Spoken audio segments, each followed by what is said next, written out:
હું તો તૈયાર થઈને સમૂહ લગ્નમાં પહોંચી ગયો અને બધા માંડવા અહીં આંટો મારી લીધો. જો કદાચ ક્યાંક વરરાજો મોડો પોગે તો આપણે ખુરશીએ બેસી જવાનું છે, બાકી જાન પાછી નો જાવી પડે. હમી હાલમાં હો ગરમ ગાંઠિયા ખાઈને હુઈ જાવ, તમારાથી કાંઈ ન થાય. વરરાજા તો ઘણા ને થાવું છે, પણ છોકરી વાળા પસા વીઘા જમીન માગે ને પાછા એમ કે અમારી લાડકી દીકરી તમારી વાડીએ કામ નહીં કરે. હવે ઈ બધું ક્યાં ભેગું કરવા જાવ?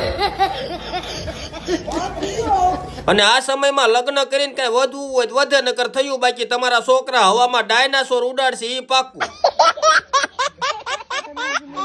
તો આજે અમારા ગઢડામાં સામાકાંઠે સમૂહ લગ્ન હતા, ત્યાં મોજીલા મામા આવ્યા છે. તો આપણે મોજીલા મામાને મળી ગયા છે. કેમ મોજીલા મામા? સારું અરે ખૂબ આનંદ છે ભાઈ. સોહાણ કેતન નામની આઈડી છે, ફોલો કરી દીજો. બહુ સરસ મજાના વિડીયો બનાવે છે. હવે મિત્રો, આ સર્વજ્ઞાતિ સમૂહ લગ્ન ઉત્સવ ગઢપુર ધામમાં ગામ હડમતિયાથી સંત શ્રી કાળુ બાપુના આશીર્વાદથી થઈ રહ્યા છે. અને સમૂહ લગ્નમાં જેટલા પણ લોકો જાન લઈને આવે છે ને, એ લોકોને કોઈ પણ જાતની તકલીફ ન પડે એટલે એમાં સ્વયંસેવકો પણ પોતાની સેવા આપે છે. અને આ બધા ભાઈઓ ગામ સાંજણાવદરના છે, અને આવી જ રીતે બીજા ઘણા બધા ગામના ભાઈઓ પોતપોતાની સેવા આપી રહ્યા છે. અને વળી પાછા આ એક સમૂહ લગ્નમાં નહીં, પણ કાળુ બાપુના આશીર્વાદથી જેટલા પણ સર્વજ્ઞાતિ સમૂહ લગ્ન થાય છે, એ બધી જગ્યાએ આ સ્વયંસેવકો સાચા હૃદયથી સેવા કરે છે.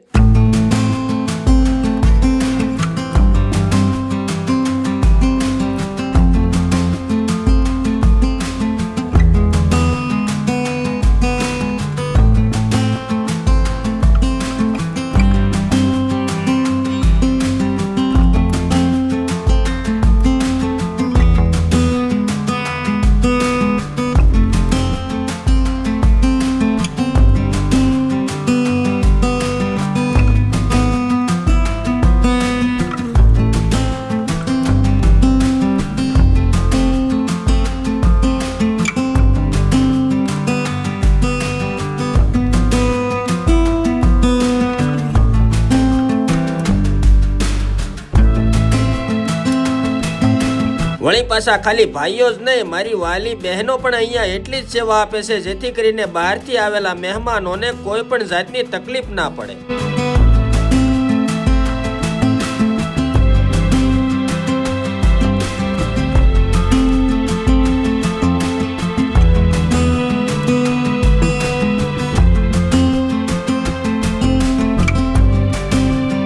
આજે હું ગઢપુરમાં આવ્યો છું અને અહીંયા સમૂહ લગ્નનું આયોજન છે. અને આ ભાઈઓ હડાળા ભાલથી ઠેઠ આવ્યા છે સમૂહ લગ્નમાં શૂટિંગ કરવા. અને એમના સ્ટુડિયાનું નામ ભાઈ પોતે કહે છે. શું નામ છે? જય કલકુરભાઈ સ્ટુડિયો. એમના સ્ટુડિયાનું નામ છે. સપોર્ટ કરતા